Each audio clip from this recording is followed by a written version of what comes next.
এক গভীর জঙ্গলে এক ভয়ঙ্কর বাঘ বাস করত। তার নাম ছিল বজ্র। আর সেই জঙ্গলেই থাকত এক চালাক শিয়াল, তার নাম চতুর। একদিন সকালে বাঘ শিকারের খোঁজে বের হলো। আজ অনেক ক্ষুধা লেগেছে, বড় একটা শিকার না পেলে চলবে না। ঠিক তখনই শিয়াল দূর থেকে বাঘটিকে দেখে ফেলল। ওরে বাবা, আজ তো বাঘের সামনে পড়ে গেলাম, এখন বুদ্ধি খাটাতে হবে। বাঘ শিয়ালের সামনে এসে দাঁড়ালো। আজ তোকে খেয়ে আমার সকালের খাবার হবে। মহারাজ, আমাকে খেলে আপনার লাভ হবে না। কেন?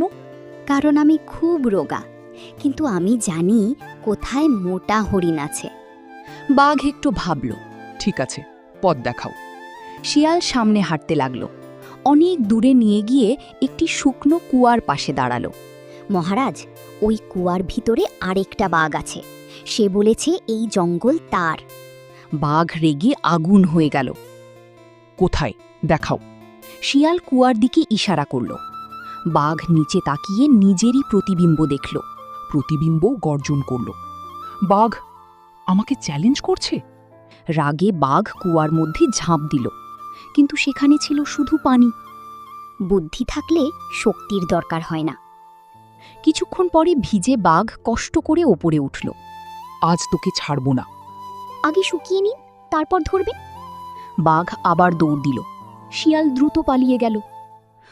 পরের দিন বাঘ আবার শিয়ালকে দেখতে পেল। আজ আর তোর ফাঁদে পড়ব না। আমি তো আজ আপনার সাহায্য করতে এসেছি। সাহায্য? হ্যাঁ, কিছু শিকারী এই জঙ্গলে এসেছে। বাঘ চারদিকে তাকালো। কোথায়? চলুন দেখাই। শিয়াল তাকে নিয়ে গেল একটি বড় গাছের কাছে। সেখানে বাতাসে একটি পুরনো জাল উড়ছিল। এই দেখুন শিকারীদের জাল। বাঘ ভয় পেয়ে গেল। তাহলে আজ এখান থেকে চলে যাই। বাঘ চলে গেল। শিয়াল আবারও বাঁচল। কয়েকদিন পরে প্রচণ্ড খরা পড়ল। জঙ্গলে পানি নেই। সব প্রাণী একটি ছোট পুকুরে পানি খেতে আসত। বাঘ হেসে গর্জন করল। আজ থেকে এই পুকুর শুধু আমার।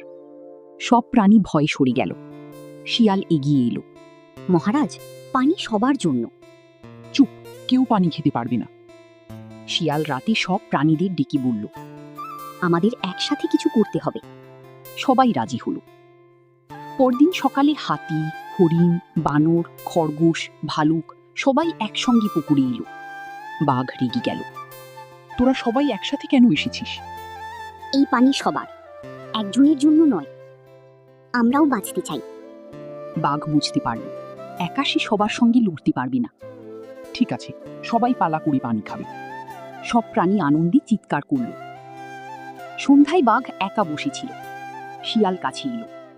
মহারাজ, রাগ করেছেন? না, আজ বুঝলাম শুধু শক্তি থাকলেই রাজা হওয়া যায় না।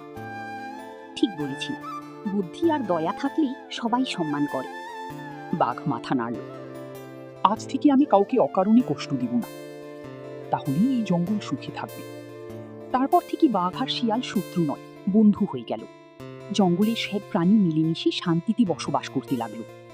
শুধু শক্তি নয়, বুদ্ধি, ঐক্য ও দয়া মানুষকে বা প্রাণীকে সত্যিকারের বড় করে তোলে।